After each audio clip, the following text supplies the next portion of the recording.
Praise the Lord.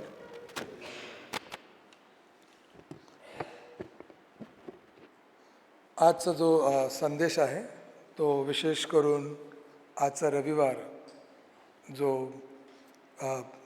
आपल्यामध्ये येथे उपस्थित देवाचे सेवक आहेत पास्टर खंडागळे यांचा दीक्षा होणार आहे आणि म्हणून आजचा संदेश आपण जो आपला रेग्युलर अभ्यास आहे जुना करार आणि नवीन करार याला हे न करता आपण विशेष करून आजच्या दीक्षेचा जो रविवार आहे म्हणून आपण दीक्षा या विषयावर थोडंसं वचनामधून मनन आणि चिंतन करणार आहोत.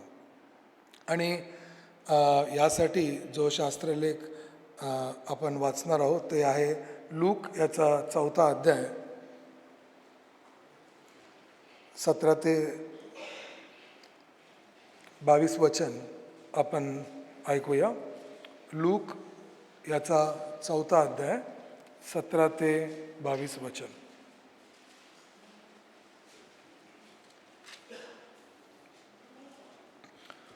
यामध्ये असं लिहिण्यात आलेलं आहे, तेव्हा यशाया संदेशाचा ग्रंथपट त्याला देण्यात आले. त्याने तो उलगडून जे स्थळ काढले त्यात असे लिहिले आहे, परमेश्वराचा आत्मा माझ्यावर आला आहे, कारण दिनास सुवार्ता सांगण्यास, भग्नहृदयी जनास बरे करण्यास त्याने मला अभिषेक केला. त्याने मला पाठवलं आहे ते अशासाठी की धरून नेलेल्यांची सुटका व आंधळ्यांना पुन्हा दृष्टीचा लाभ यांची घोषणा करावी. ठेचले जात आहेत त्यांना सोडवून पाठवावे. परमेश्वराच्या प्रसादाच्या वर्षाची घोषणा करावी. मग ग्रंथपट गुंडाळून व तो सेवकाकडे परत देऊन तो खाली बसला आणि सभासनातील सर्व लोकांची दृष्टी त्याच्यावर खेळली. मग तो त्यांना म्हणू लागला की हा शास्त्रलेख आज तुम्ही ऐकत असताना पूर्ण झाले आहे. तेव्हा सर्व त्याची वाहवा करू लागले आणि जी कृपावचने त्याच्या मुखातून निघत होती त्याविषयी आश्चर्य करू लागले. ते म्हणू लागले, हा युसुफाचा पुत्र ना. हा आजचा आपल्या मरणाचा शास्त्रलेख आहे. आजचा जो विषय आपला आहे तो दीक्षा आहे आणि यामध्ये आपण 2 प्रमुख गोष्टी पाहणार आहोत. आणि ते 2 जे प्रमुख गोष्टी आहेत ते आहे अभिषेक आणि नेमणूक. अभिषेक आणि नेमणूक. लूकाच्या 4 अध्यायामध्ये आपण पाहतो की येशू ख्रिस्त आपल्या गावी म्हणजे नाझरेत इकडे तो गेलेला आहे आणि तिकडे प्रत्येक साबातवारी सभास्थानात जाऊन तो उभा राहतो वचन वाचण्यासाठी. आणि त्यावेळेस त्याला यशायाच्या ग्रंथातला स्क्रोल त्याच्या हातामध्ये येते आणि मग ते उघडून यशामधून 61 अध्यायामधून तो वचन वाचतो. आणि त्या वचनामध्ये लिहिल्याप्रमाणे तो स्पष्ट रीतीने वाचतो की परमेश्वराचा आत्मा माझ्यावर आहे. आणि हे वाचून झाल्यावर येशू स्पष्ट करतो की हे जे शास्त्रलेख आहे आज पूर्ण झाले आहे. आणि इथे प्रभू येशू अभिषिक्त आहे पवित्र आत्म्याने याविषयी तो स्पष्ट करतो. आणि परमेश्वराच्या वचनामधून यशा संदेशाच्या वचनामधून ते वाचून सुद्धा प्रभू येशू स्पष्ट रीतीने ते सांगत आहे की वचन पूर्ण झाले आहे. तिथे 2 गोष्ट आपण विशेष करून लक्ष दिलं पाहिजे. पहिली गोष्ट, प्रभू येशू हा पवित्र आत्म्याने अभिषिक्त झाला आहे याचं प्रमाण प्रभू येशूच्या या परंच्या काळामध्ये सिद्ध झालेला होता. जेव्हा प्रभू येशू बाप्तिस्मा करण्यासाठी योहानाकडे जातो आणि योहानाकडे गेल्यावर योहानाला स्वतःला पण कळतं की माझी लायकी नाही आहे की मी येशूला बाप्तिस्मा द्यावा. तरी प्रभू येशू काय करतो, त्याला म्हणतो की हे होऊ दे. आणि मग योहानाकडून प्रभू येशू पाण्यामधून बाप्तिस्मा घेतो आणि मग बाप्तिस्मा घेतल्यावर जसं तो बाहेर येतो तर आपण पाहतो की स्वर्गामधून पवित्र आत्मा एक कबुतराच्या रूपामध्ये त्याच्यावर येतो आणि मग याचा साक्ष म्हणून स्वतः योहान बाप्तिस्मा करणारा आहे आणि हे प्रभू येशूचा पवित्र आत्म्याने अभिषेक जे होत आहे याचा साक्ष तो सांगतो की असं मी पाहिलेलं आहे आणि मग हे साक्ष दिल्यावर आपण पाहतो की पवित्र आत्मा प्रभू येशू जो स्वतः परमेश्वर आहे मनुष्य रूपामध्ये इथे आलेला आहे त्याच्यावर तो पवित्र आत्म्याचा अभिषेक आलेला आहे. पवित्र आत्म्याच्या द्वारे प्रभू येशूला अरण्यात नेण्यात येतं, तिकडे त्याची परीक्षा होते आणि मग प्रभू येशूचं कार्य गालिल प्रांतामध्ये कफरनहूममधून सुरुवात होते, जिथे तो प्रचार करतो, देवाच्या राज्याची घोषणा करतो आणि त्याच्या हाताद्वारे महत्कृत्य होतात. आणि मग आपण आजचा जो शास्त्रलेख आहे लूक याचा 4 अध्याय तो आपल्या गावी म्हणजे नाझरेतमध्ये सुद्धा येतो. तिथून तो लहानापासून मोठा झालेला असतो आणि म्हणून सर्व लोकांनी त्याला पाहिलेलं असतं. परंतु आज जेव्हा तो उभा राहून तिथे फक्त शास्त्रलेख वाचत आहे, तो बायबल उघडतो, तो जी त्यांची पट्टी असते ती उघडतो यशया ग्रंथामधून आणि फक्त तो वाचत आहे. तो कुठल्याही प्रकारचा प्रचार करत नाही आहे, तो फक्त वाचतो. परंतु तो शास्त्रलेख वाचत असताना सुद्धा लोक अचंबित होतात. आणि याचं कारण हे आहे की प्रभू येशू तर मात्र फक्त शास्त्रलेख वाचत आहे, परंतु तो वाचन या प्रकारे होत आहे की त्या वाचनाने सुद्धा लोकांना स्पष्ट रीतीने दिसत आहे की हा जो येशू आहे तो अगोदरचा येशू राहिलेला नाही आहे. अगोदरचा जो येशू होता ज्याला आम्ही लहानपणापासून मोठं होईपर्यंत पाहिलेला आहे तो हा येशू नाही आहे, याच्यामध्ये काहीतरी बदल आहे. आणि तो बदल येशूमध्ये स्पष्ट दिसत आहे. फक्त येशू शास्त्रलेख वाचत असताना सुद्धा हे स्पष्ट झालेलं होतं.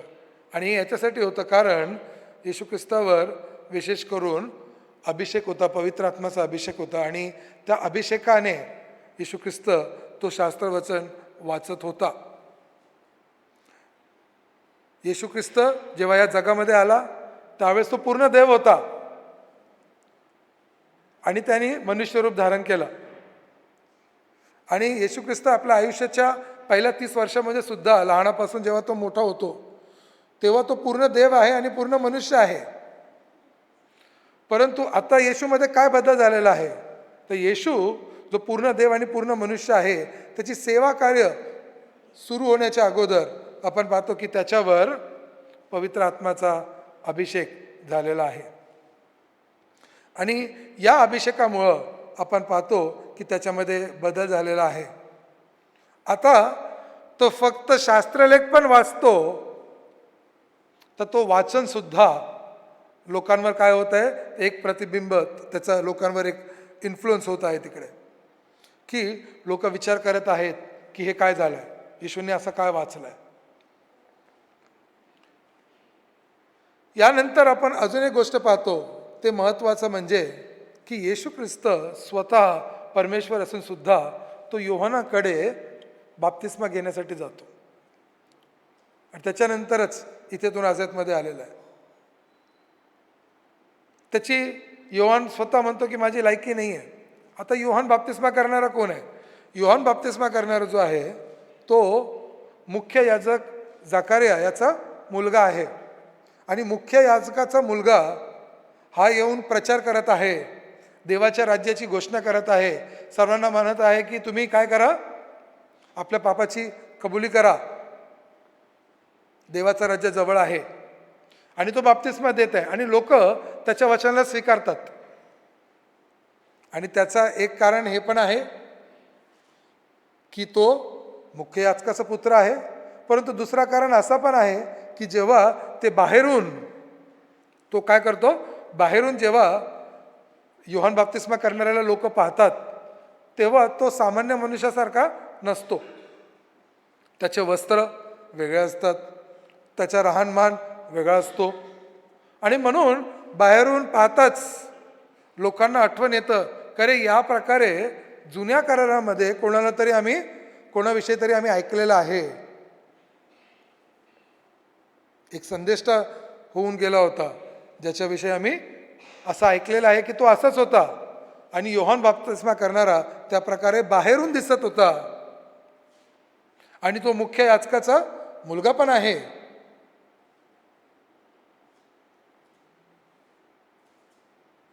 प्लस आपण पाहतो की योहान बाप्तिस्मा करणाऱ्यावर पवित्र आत्म्याचा अभिषेक पण आहे.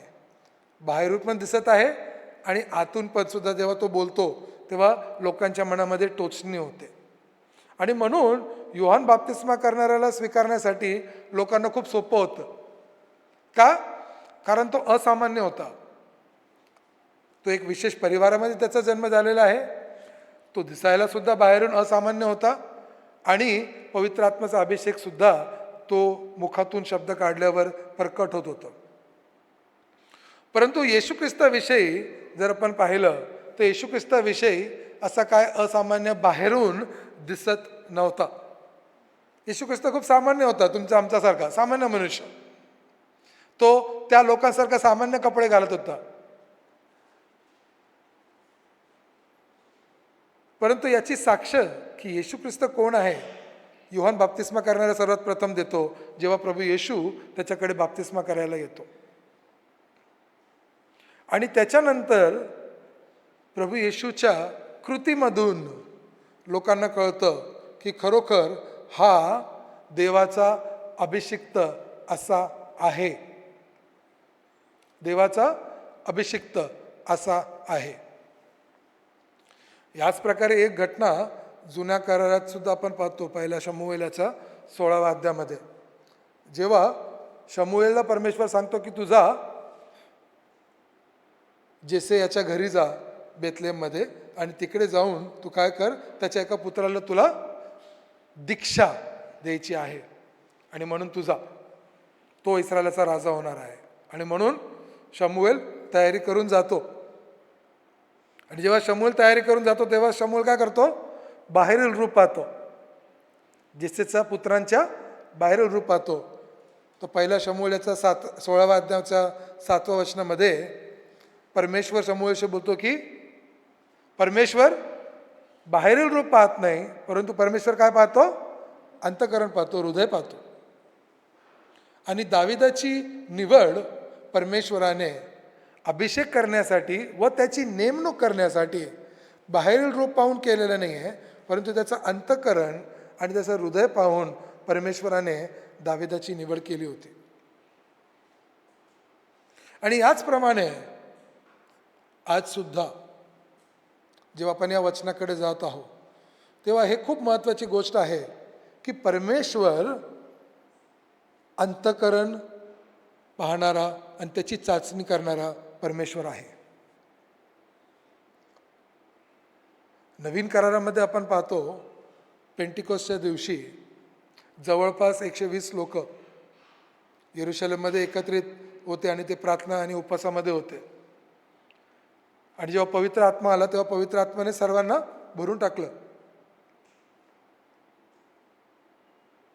परंतु पवित्र आत्म्याद्वारे जे अभिषेक होतं परमेश्वराच्या विशेष करण्यासाठी ती वेगळी गोष्ट आहे. पवित्र आत्म्याने भरणं हे मंडळीच्या प्रत्येक व्यक्तीला जे प्रभू येशूच्या सुवार्तेवर विश्वास ठेवतात आणि त्याला आपला प्रभू म्हणून स्वीकार करतात, हे प्रत्येकाने संधी मिळते की पवित्र आत्मा त्यांच्यामध्ये येऊन प्रवेश करणार आणि ते प्रभू येशूचे शिष्य होणार आणि मंडळीचे ते एक भाग होणार. परंतु सेवा कार्यासाठी पवित्र शास्त्रामधून स्पष्ट रीतीने आपल्याला कळतं, मग ते दाविदाचा असू द्या, आरोनचा असू द्या किंवा प्रभू येशूचा असू द्या, सेवा कार्यासाठी विशेष करून अभिषेक पवित्र आत्म्याचा होतो. आणि जेव्हा या प्रकारचा अभिषेक पवित्र आत्म्याद्वारे एखाद्या व्यक्तीचा होतो तेव्हा त्याच्या कार्यामधून ते स्पष्ट होणार. आणि जेव्हा मंडळी ही ओळखते तेव्हा मंडळी काय करतात, प्रतिसाद देतात त्या गोष्टीचा. आता दाविदाला परमेश्वराने निवडलं आहे किंवा आरोनाला परमेश्वराने निवडलं आहे हे लोकांना कसं कळणार बरं? दाविदाला परमेश्वराने निवडलं आहे आणि परमेश्वराने अगोदरच निवडलं, हे लोकांना कसं कळणार बरं? आणि म्हणून शमूएल जो याजक होता त्याची नेमणूक करण्यात आली की तू जाऊन काय कर, त्याला दीक्षा दे. तिथे खूप जास्त लोक साक्षी नव्हते, त्याच्या फक्त घरचेच लोक होते आणि शमूएलचे काही सेवक असते. परंतु इतक्या लोकांसमोर दाविदाला काय करण्यात आलंय? दीक्षा देण्यात आलेली आहे. आणि हे परमेश्वराकडून झालेली आहे. परमेश्वराची आज्ञा होती शमूएलला की तू जा आणि काय कर, त्यांना दाविदाला दीक्षा दे. परमेश्वराने शमूएलला आज्ञा केली. प्रभू येशूच्या वेळेस वेगळी घटना झाली. योहान बाप्तिस्मा करणारा सर्वांना पापाच्या क्षमेसाठी बाप्तिस्मा देत होता, परंतु योहान बाप्तिस्मा करणारा प्रभू येशूचा वाट पण सरळ करण्यासाठी आलेला होता. आणि परमेश्वराने त्यावेळेस योहान बाप्तिस्मा करणाऱ्याची निवड केली होती प्रभू येशूची मिनिस्ट्री, सेवा कार्याची सुरुवात करून देण्यासाठी. आणि म्हणून शुभवर्तमानामध्ये सुद्धा प्रभू येशूची सुवार्तेची जी सुरुवात आहे ते योहान बाप्तिस्मा करणाऱ्याच्या मिनिस्ट्रीमधून, सेवा कार्यामधून आणि प्रभू येशूच्या दीक्षेपासून होते. आणि इथे येशू स्वतःहून येतो योहान बाप्तिस्मा करणाऱ्याकडे. पहिल्या घटनेमध्ये आपण पाहतो की शमूएलला परमेश्वर पाठवत आहे दाविदाची दीक्षा करण्यासाठी, परंतु इथे आपण पाहतो की येशू स्वतःहून येतो. येशू येतो, योग्य ते वेळ झाल्यावर येशू येतो. आणि योहानाला पण ते कळतं की हा कोण आहे, कारण परमेश्वर योहानाला प्रकट करतो येशूविषयी. जरी योहानाला माहीत आहे हृदयामध्ये की माझी पात्रता नाही आहे, तरी योहान काय करतो? येशूला बाप्तिस्मा देतो आणि परमेश्वराची जी योजना असते त्याला पूर्ण करतो. याचप्रमाणे नवीन करारामध्ये सुद्धा, प्रेषितांच्या कृत्यामध्ये सुद्धा आपण पाहतो की भरपूर ठिकाणी, विशेष करून अंत्योकाच्या मंडळीमधून जेव्हा सेवा कार्यासाठी 7 लोकांना पाठवायचं होतं, तेव्हा त्या सगळं मंडळीचे लोक मिळून उपवास आणि प्रार्थनेमध्ये असतात. पवित्र आत्म्याने भरलेली ती मंडळी असते आणि तिथून 7 लोकांची निवड होते आणि मग हात ठेवून त्यांना पाठवण्यात येतं. तर इथे जी 2 महत्त्वाची गोष्ट आहे जी आपण पाहिलेलं आहे ती हे आहे की परमेश्वराने आपल्या सेवकाला निवडलेलं आहे. आणि दुसरी गोष्ट म्हणजे जे आपण पाहतो ते हे आहे की परमेश्वराने आपल्या सेवकाला पवित्र आत्म्याने अभिषेक केला आहे. कोणत्याही सेवकाची दीक्षा होण्यासाठी ही 2 गोष्ट खूप महत्त्वाची आहे की परमेश्वराने त्या व्यक्तीला निवडलेलं आहे सेवेसाठी आणि परमेश्वराने त्या व्यक्तीला पवित्र आत्म्याने अभिषेक केले आहे त्या सेवेसाठी. जेव्हा या गोष्टीचं प्रमाण स्पष्ट होतो, परमेश्वराची निवड आणि परमेश्वराकडून पवित्र आत्म्याद्वारे अभिषेक, जेव्हा या गोष्टीची निवड होते तेव्हा मंडळी साक्ष म्हणून अशा व्यक्तीचं काय करतं? दीक्षा होते. मग अशा व्यक्तीची काय होते? दीक्षा होते. मला आठवतं खूप अगोदरची गोष्ट की एक खूप तरुण व्यक्ती होता आणि तो तरुण व्यक्तीला खूप आवेश होता की मी परमेश्वरासाठी काही ना काही कार्य करणार. आणि म्हणून त्याला कार्य करायचं म्हणून तो पाळकाकडे गेला आणि तो म्हटला की पाळक साहेब, मला परमेश्वराची सेवा करायची आहे. पाळक साहेब म्हटले की ठीक आहे बेटा, तुला परमेश्वराची सेवा करायची आहे, तू प्रार्थना कर, आम्ही पण तुझ्यासाठी प्रार्थना करतो. जेव्हा योग्य वेळ येईल तेव्हा तू काय करशील? परमेश्वर तुला सेवेसाठी संधी देणार. आणि असं म्हणून पाळक साहेब त्याला म्हणतात ठीक आहे, तू आता जा. मग 2-4 महिने होतात आणि परत हा तरुण पाळक साहेबांकडे येतो आणि म्हणतो, पाळक साहेब, मी 2-4 महिने प्रार्थना केलेली आहे, आणि आपण पण माझ्यासाठी प्रार्थना केली आहे, मला प्रभूची सेवा करायची आहे. बाळासाहेब त्याला म्हणतात की ठीक आहे, तू जे म्हणतो ते चांगली गोष्ट आहे, खूप योग्य गोष्ट आहे. किती चांगलं आहे की तू तरुण आहेस आणि तुला परमेश्वराची सेवा करायची आहे. तू अजून जाऊन काय कर, प्रार्थना कर. जेव्हा योग्य ते वेळ येईल तेव्हा परमेश्वर तुला संधी देईल. आणि मग तो तरुण व्यक्ती जातो आणि त्याला कळत नाही की साहेबांनी असं का म्हटलं. आणि परत तो परमेश्वराकडे जातो, तो प्रार्थना करतो, उपवासामध्ये राहतो. आणि मग तो हळूहळू येऊन पाहतो की मंडळीमध्ये सेवा करण्यासाठी काय आहे का मला संधी. आणि मग त्याला कळतं की अरे काय काय गोष्टी असतात, त्याच्या काय ना काय मला अरेंजमेंट करावं लागेल, खुर्च्या लावावं लागतील, त्याला कोणी नाही, चला मी जाऊन तिकडे मदत करतो. मग त्याला कळतं की अरे प्रभू भोजनाच्या विधीसाठी कोणीतरी ते सामग्री घेऊन यायला पाहिजे. मग तो त्यासाठी जातो आणि त्यासाठी मदत करतो. मग त्याला कळतं की अरे कॉयरमध्ये आज गाणं गाण्यासाठी कोणी नाही आहे, चला माझा पण आवाज चांगला आहे, मी जाऊन काय करतो तिकडे कॉयरमध्ये जाऊन गाणं गातो आणि तिकडून मी सेवा करतो. आणि असं करता करता तो पुष्कळशा सेवकांमध्ये जात राहतो आणि परमेश्वर त्याला संधी देत राहतो. आणि मग एके दिवशी साहेब त्याला बोलवतो, बेटा माझ्याकडे ये, आता वेळ आलेली आहे की तू सेवेसाठी तयार झालेला आहेस आणि मी तुला दीक्षा देणार आहे. आणि तो म्हणतो अरे मला दीक्षा देणार आहे, मला तर फक्त सेवा करायची होती. आणि मग साहेबांनी त्या तरुणाला सांगितलं की नाही, तू ऑलरेडी सेवा करत आहे, परमेश्वराने तुझी निवड केलेली आहे, तुला अभिषेक केलेला आहे, तुझ्या जी सेवा कार्य आहे त्यामधून हे दिसत आहेत, वेगवेगळ्या सेवा करत आहेत. 2, 4, 5 वर्ष तो कंटिन्यू सेवा करत होता.